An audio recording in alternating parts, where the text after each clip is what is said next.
Okay, so we've got ninth house here. So ninth house is deals with your intuitive processes, everything to do with that. Following your intuition, the intuitive processes in order to seek the truth or find the truth or to discern information. Discernment is very, very important at the moment in the world. Discerning what is right for you, what information is right for you, what path is right for you, what people you should be associating with, what companies you should be working for. Wherever you put your energy, discernment is huge at the moment. So ninth house is a big focus. It also brings in philosophy, religion, and belief systems. So this can be anything to do with that. Belief systems are intimately tied up with that as well. So, you're discerning what is right for you. And some of you may be undergoing a few changes. So what you have, your structure that you've had in your life or something that has been prominent in your life may be changing now or falling away, or you are creating a new belief system, however that may be.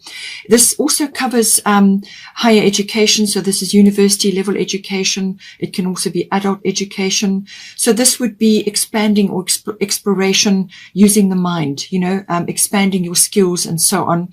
The ninth house is normally ruled by Sagittarius. So this is about expansion in some way. But so higher learning does also come in. It does also deal with adventure and exploration of all kinds. So this can be physical adventure, actually getting out and going on an adventure or exploring something new. And it could also be, as I said, within the field of study or learning or just meeting the world in some way. Because this also covers international destinations. It can be international travel or long distance travel. And so therefore you are learning and growing by interacting with people from a different place to you, whether that's online or physically or learning alongside other people or whether you're communicating with them as well. It also covers publishing and teaching and public relations of all kinds or promotional work. It also deals with the law and legal situations, the higher courts. So that may be relative. You could be learning about that, or you could be involved in something which has a legal aspect to it. It can also be about your relationship to your in-laws. If you have in-laws, it can be bringing that in as well. But it really is about finding the truth, seeking the truth. It's also about faith. So whether that's a religion or a belief system or faith in what you're doing, your adventure, your current adventure. Just remember, life is an adventure. Okay. It's also about your wisdom, gaining of wisdom, which comes through your intuition processes, but also through learning and exploration. So whatever, any one of those areas may be relevant for you, depending on your situation in life. We've got grand trine blessings coming in. So something lovely, or it could be multiple blessings are coming in for you. Now, I did say to you that sometimes with Mercury retrograde going towards the end of May, that will be happening. You may have somebody come into your life from the past that is going to give you an important message or information, or you may just get closure on something. Grand trine blessings does do that. It can bring you into harmony in some way. And this can be through closure. It can be through completion of something. So completion of a project or completion of something that you've been busy with, the finishing off of something, the closing of it. But it's also closure on something. It's also a very, forward movement energy. This is flow. So whatever obstacles and difficulties that you've had in this ninth house, now these could have been obstacles that you've had to overcome, or you've had a few blocks that you've hit while you've been processing things in the ninth house. Whatever those blocks or obstructions have been, with the grand trine energy, that lifts them away or they dissolve. And this then opens up the energy for you to move forward. So it's like a whoosh of energy, and it gives you momentum and impetus to go forward. And any other things, any other issues that may crop up, you can just flow around them. You'll find ways of moving forward. This can also bring in, it can also be stirring up things within you, which may have been ignored or suppressed or not really focused on. And these can be your inherent talents and abilities and skills and so on, or could just be an affinity that you have with something. Suddenly that filter that was there before, or that block, it gets removed, and now you have a free flow of energy. It can be about that as well. But it can also just be blessings coming in for you. With this energy, it is a very nice, welcoming, harmonious energy, but you still have to steer the ship. You still have to, anchor the blessings down, and that, you still have to apply effort. You still have to work out what these opportunities are and follow them up. Otherwise, sometimes with the grand trine energy, what it can do is make you a little bit complacent, or in some cases lazy. So just see how that resonates for you. Now, at the top here, you've got Erakura blossoming. You are just getting started, so have patience with yourself in the process and do not give up. So you're going to get some aspect of flow is coming in for you. A blessing is coming in for you. Things are going to be flowing a lot easier, or you're just going to find doing something a lot easier.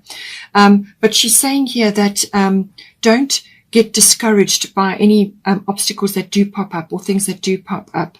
Just keep going, move with the flow of energy, and don't give up, because you're only just at the beginning of this journey. As I said, the 9th house can be about a journey. This can be an internal journey, a mental journey, a physical journey, or it could be with something that you're introducing to the world, or you're connecting with the world in some way.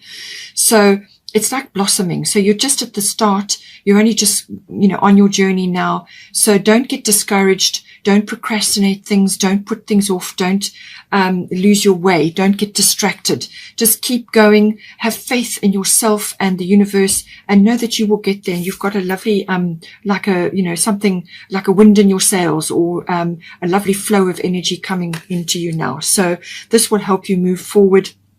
And it will certainly give you a boost, to give you impetus. As I said, momentum can come with this, but it can also bring in harmony, so less troubled waters or calmer waters. But don't allow things to distract you and get away from you now. You're only just beginning, so harness this energy and make it work for you. In some cases, it can also be about spending time in nature, or spending time in the floral kingdom, whether this is growing plants, or with flower essences or floral essences, or any of the essential oils. You can use those to help yourself, assist yourself, because they work on many levels of the body, and emotionally, physically. So you can use any one of those to assist you. It may even be a profession for some of you. But it's a lovely energy. Spend time in nature, and that will help you as well. Now we've got here 8th house, endings and beginnings. So this is about cycles changing or shifting. In some cases, it can be something is ending and something is beginning, and you could be in that transition phase.